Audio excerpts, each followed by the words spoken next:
पेड़ पौधों से ही पृथ्वी पर जीवन है। इसके साथ ही वास्तु में पेड़ पौधों का बहुत महत्व माना जाता है। घर के आसपास पेड़ पौधे न सिर्फ वातावरण में ऑक्सीजन के स्तर बनाए रखने में तो मदद करते ही हैं, साथ ही कुछ ऐसे पेड़ पौधे भी होते हैं जो घर में सकारात्मक ऊर्जा को बढ़ाने में भी सहायक होते हैं। कुछ पेड़ पौधों का सीधा संबंध ग्रहों के शुभ और अशुभ प्रभाव से भी होता है। वास्तु में जिस प्रकार से सकारात्मक ऊर्जा को बढ़ावा देने वाले पौधों के बारे में बताया गया है, उसी तरह से कुछ ऐसे पेड़ भी होते हैं जिन्हें घर में नहीं लगाना चाहिए। इन्हें घर में लगाने से नकारात्मक ऊर्जा बढ़ती है, जिससे धन संबंधी समस्याओं का सामना करना पड़ता है। आइए जानते हैं कि कौन से पेड़ घर के अंदर नहीं लगाने चाहिए। एक समय की बात है, भगवान श्री कृष्ण के मित्र उनसे मिलने के लिए द्वारिका नगरी पधारते हैं। भगवान श्री कृष्ण उनका स्वागत करते हैं और उनके आने का कारण पूछते हैं। भगवान श्री कृष्ण के सखा उनसे कहते हैं, हे केशव, तुम तो सर्वज्ञ हो, सब कुछ जानते हो। आज मैं तुम्हारे पास यह जानने के उद्देश्य से आया हूँ कि मनुष्य को किन किन वृक्षों का रोपण करना चाहिए, कौन से वृक्ष भवन के सामने लगाने चाहिए, किन वृक्षों का रोपण करने से दरिद्रता दूर होती है तथा शत्रु, रोग, भय, भूत पिशाच आदि संकटों से बचने के लिए कौन से वृक्ष भवन की सीमा में लगाने चाहिए। भगवान श्री कृष्ण मुस्कुराते हुए कहते हैं, हे सखा, तुमने आज समस्त मानव जाति के कल्याण के उद्देश्य से अत्यंत महत्वपूर्ण प्रश्न किया है। इस संसार में वृक्षों का बहुत ही बड़ा योगदान है। वृक्ष सदा ही पूजनीय है, किंतु आज तुमने उचित ही प्रश्न किया है। भवन की सीमा में वृक्षों को लगाना बहुत ही शुभ फल प्रदान करता है। वृक्ष तथा पौधे भवन की सुंदरता को बढ़ाते अवश्य है, साथ ही यह वातावरण को शुद्ध रखते हैं। वृक्षों से सकारात्मक ऊर्जा का संचार होता है, जो मनुष्य के जीवन के लिए अत्यंत आवश्यक होती है। वृक्ष नकारात्मकता को कम करके वातावरण को अधिक सकारात्मक बनाने का कार्य करते हैं। घर के सामने शुभ पेड़ पौधे लगाने से घर में सुख समृद्धि आती है। साथ ही यह पेड़ पौधे कई प्रकार के वास्तु दोष को नष्ट करते हैं। घर के आंगन में खड़े वृक्ष देवताओं के सामान घर की रक्षा करते हैं। हे मित्र, भवन के पास कौन से पौधे लगाने चाहिए और कौन से नहीं, इसके बारे में बताने से पूर्व मैं तुम्हें एक प्राचीन कथा सुनाता हूँ, जिससे तुम्हें समझ में आ जाएगा कि वृक्षों का तथा पेड़ पौधों का भवन के पास लगाना कितना शुभ होता है और कौन से पौधे भवन के पास लगाने से दुख एवं दरिद्रता आती है। जो भी मनुष्य इस कथा का श्रवण करता है, उसके सैकड़ों पाप नष्ट हो जाते हैं और उसकी दरिद्रता का नाश होता है। भगवान श्री कृष्ण का सखा कहता है, हे केशव, मैं इस कथा को अवश्य ध्यान से पूरा सुनेगा, कृपया मुझे वह कथा सुनाओ। भगवान श्री कृष्ण कहते हैं, हे सखा, पूर्व कल की बात है। मध्य देश में एक अत्यंत शोभायमान नगरी थी। उस नगरी में धनेश्वर नाम का वैश्य अपनी पत्नी सुमति के साथ निवास करता था। धनेश्वर भगवान विष्णु का भक्त था और वह नित्य भगवान विष्णु की पूजा करता था। धनेश्वर की पत्नी भी सुशील और गृह कार्य में दक्ष थी। घर में धन धान्य की कोई कमी नहीं थी। भगवान की कृपा से उसके पास सब कुछ था। इस प्रकार से अनेक दिन बीत जाने के पश्चात धनेश्वर की जो पत्नी थी, जिसका नाम सुमति था, उसने अपने आंगन में कुछ वृक्षों का रोपण किया और नित्य उन वृक्षों को जल चढ़ाकर उनकी सेवा करने लगी। किंतु धनेश्वर की पत्नी को वृक्ष रोपण का ज्ञान नहीं था। उसे जो वृक्ष प्रिय लगे, उन्हें वृक्षों का रोपण उसने किया। जो वृक्ष अशुभ होते हैं, उन्हीं वृक्षों का रोपण उसने अपने घर के आंगन में कर दिया, जिस कारण से उसे वैश्य धनेश्वर को व्यापार में काफी सारा घाटा होने लगा। उसके घर में रोज कलह होने लगा। पति पत्नी में बार बार क्लेश होने लगे। उन दोनों के जीवन में अनेक कठिनाइयां आने लगीं। धनेश्वर का सारा व्यापार डूब गया और उसका सारा धन भी नष्ट हो गया। अब धनेश्वर के पास अनाज भी खरीदने के लिए पैसे नहीं थे। वह भूखे ही रहने लगे, जिससे क्रोधित होकर उसकी पत्नी भी गुस्सा करने लगी। वह अपने पति को कोई काम करने के लिए कहती। फिर धनेश्वर काम मांगने के लिए गांव में घूमने लगा, लेकिन उसे कहीं पर भी काम नहीं मिलता था। उसने आकर अपनी पत्नी से कहा, हे भद्रे, मुझे तो कोई भी काम नहीं दे रहा है, अब मैं कहां पर काम खोजने जाऊं। वे दोनों ही पूरी तरह से हतबल हो गए थे। दोनों के पास भी उद्योग करने के लिए कुछ नहीं था। धनेश्वर ने अपनी पत्नी के सारे गहने भी बेच डाले और जो कुछ भी अन्य मिला उसी से पेट भर लिया। इस प्रकार से अशुभ वृक्ष लगाने के कारण दोनों के ही जीवन में घोर दरिद्रता और संकट आने लगे, किंतु वे दोनों ही इस बात को नहीं जानते थे। फिर एक दिन एक साधु महात्मा धनेश्वर के घर पर पधारते हैं। उन्हें देखकर धनेश्वर उन्हें प्रणाम करता है और कहता है, हे साधु महाराज पधारिए, इस गरीब के घर में आपका स्वागत है। कहिए, मैं आपकी किस प्रकार से सहायता कर सकता हूँ। वे साधु महाराज कहने लगते हैं, हे महोदय, मैं तीर्थ यात्रा पर निकला हूँ, विश्राम करने के लिए कोई जगह खोज रहा हूँ। यदि आपको कोई कष्ट ना हो तो मुझे अपने घर में स्थान दे दो। मैं अनेक दिनों से भूखा हूँ, कुछ भोजन भी प्राप्त हो जाए तो बड़ी कृपा होगी। साधु महाराज के ऐसे वचन सुनकर वह धनेश्वर कहने लगा, हे साधु महात्मा, आप अवश्य ही कोई पुण्य आत्मा दिखाई पड़ते हैं। आपके मुख्य मंडल पर बहुत तेज है।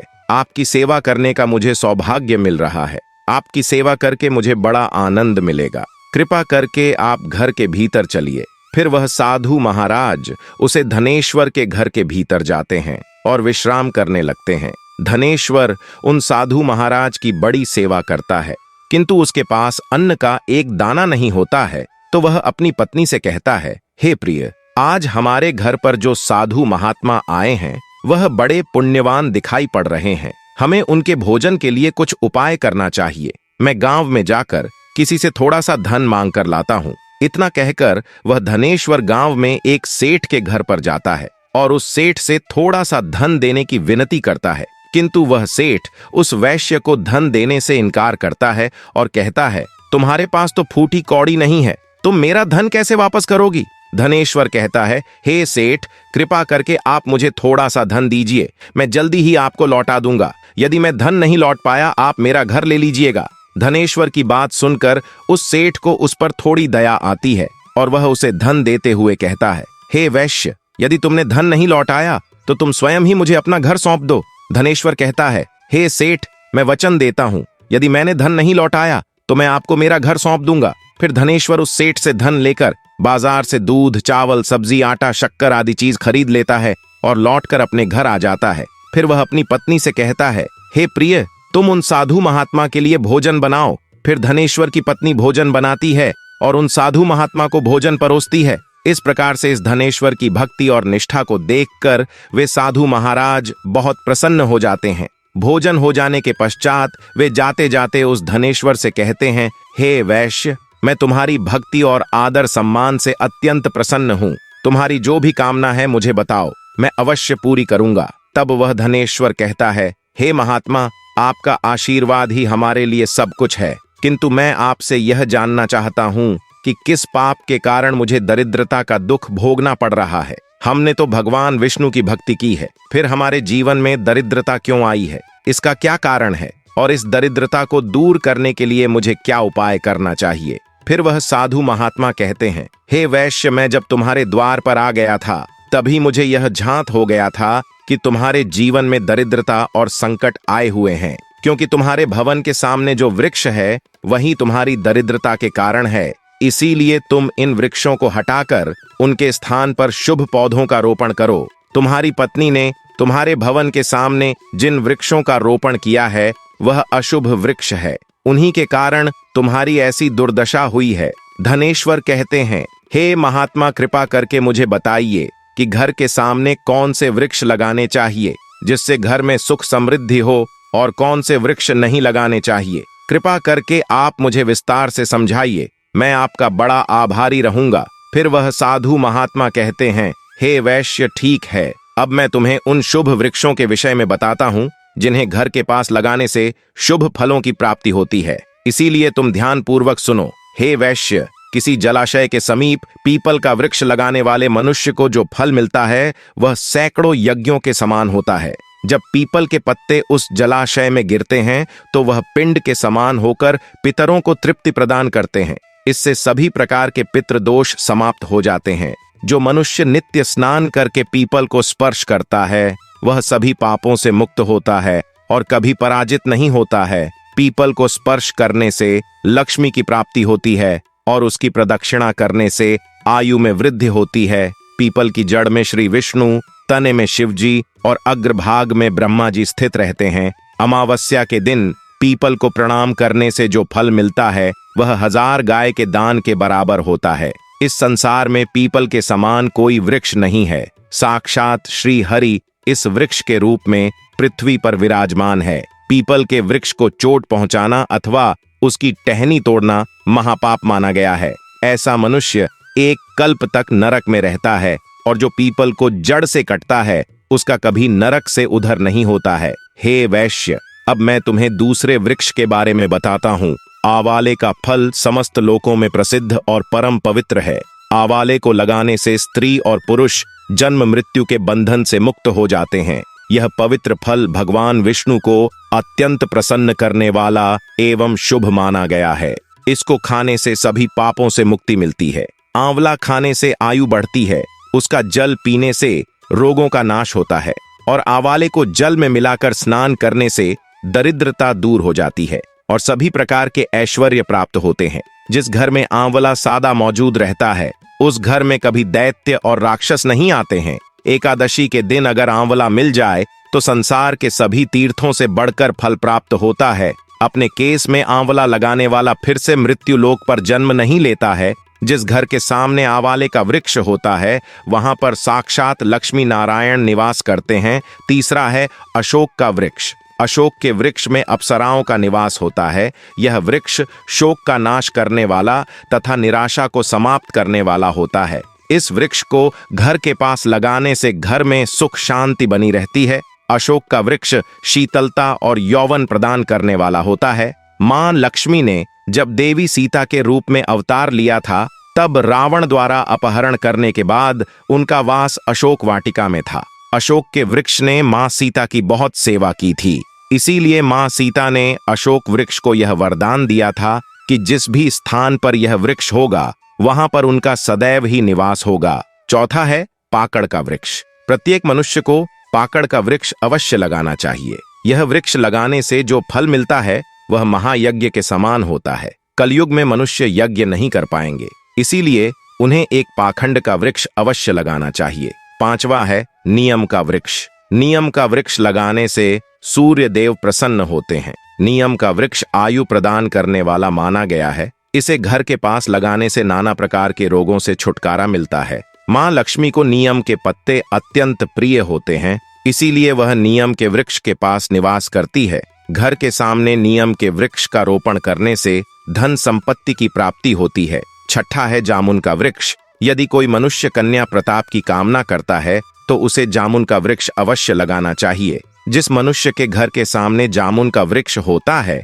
उसके घर में कन्या का जन्म होता है जो कल का गौरव बढ़ाती है। सातवां है बेल का वृक्ष। बेल के वृक्ष में भगवान शिव और गुलाब में देवी पार्वती का निवास है। इसीलिए अगर बेल के वृक्ष के पास गुलाब का पौधा लगाया जाए तो शिव पार्वती का आशीर्वाद प्राप्त होता है। उस घर में कभी दुख दरिद्रता नहीं आती है, उस घर में कभी अकाल मृत्यु नहीं होती है और कोई स्त्री विधवा नहीं बनती है।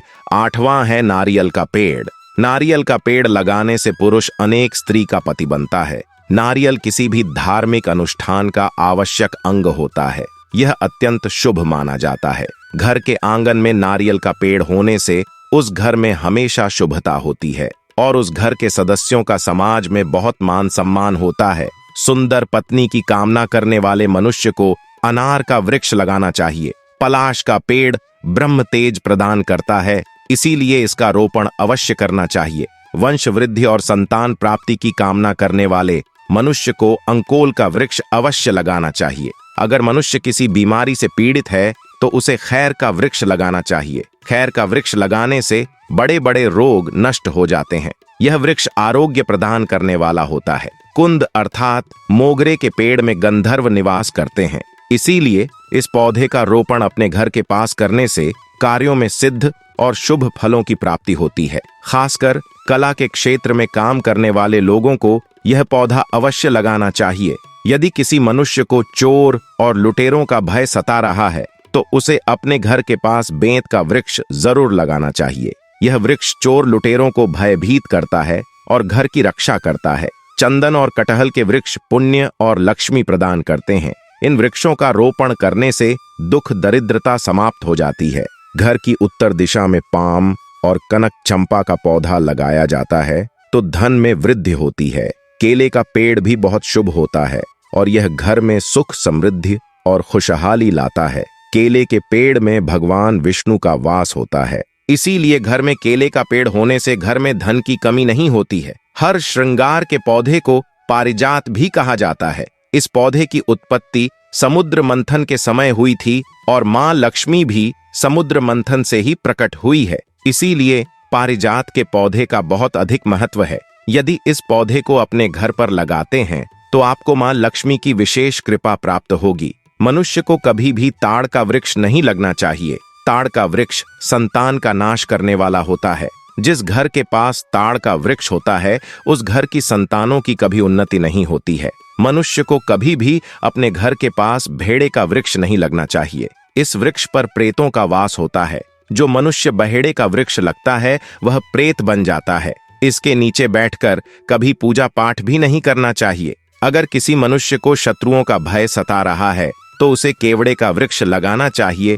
यह शत्रुओं का नाश करने वाला होता है। घर में कभी भी ऐसे पौधे नहीं लगाने चाहिए जिनका काटने या तोड़ने पर दूध निकलता हो। घर के सामने कभी भी बबूल का पेड़ नहीं लगना चाहिए। इसे लगाने से विपत्ति आती है। घर के सामने बेर का वृक्ष भी नहीं लगना चाहिए। इसे लगाने से नकारात्मकता बढ़ती है, धन का नाश होता है और संकट आते हैं। किसी भी मनुष्य को अपने घर के सामने पपीते का वृक्ष नहीं लगना चाहिए। इस वृक्ष को लगाने से धन का नाश होता है और दरिद्रता आती है। अगर पीपल का वृक्ष भवन की पूर्व दिशा में होता है तो घर में निर्धनता व्याप्त हो सकती है।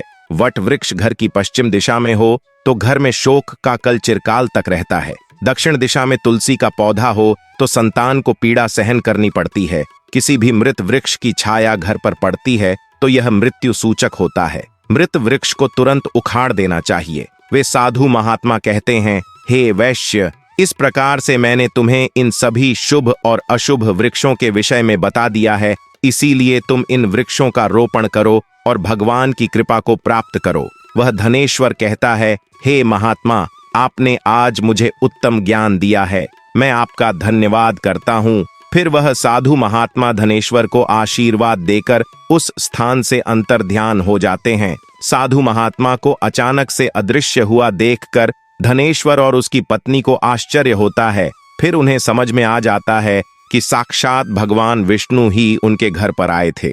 फिर धनेश्वर उन साधु महात्मा के कहे अनुसार अपने घर के सामने अनेक शुभ वृक्षों का रोपण करता है, जिससे अचानक ही उसे बहुत सारे धन की प्राप्ति होती है और उसकी दरिद्रता दूर हो जाती है। धनेश्वर और उसकी पत्नी भगवान विष्णु का धन्यवाद करने लगते हैं। भगवान श्री कृष्ण कहते हैं, हे सखा, इस प्रकार से मैं तुम्हें शुभ और अशुभ दोनों प्रकार के वृक्षों के बारे में बताया है। अब तुम भी जाकर अपने भवन के पास इन वृक्षों का रोपण करो। साथ ही आपको बता दे, हिंदू धर्म में पेड़ पौधे, पर्वत और नदियां विशेष महत्व रखते हैं। आध्यात्मिक दृष्टि से कुछ पेड़ पौधों को देवताओं का प्रतीक माना जाता है। तुलसी, शमी, केला जैसे कई वृक्ष हैं जिनको घर पर लगाना बेहद शुभ होता है। इनकी पूजा करना ईश्वर की स्तुति करने के समान है।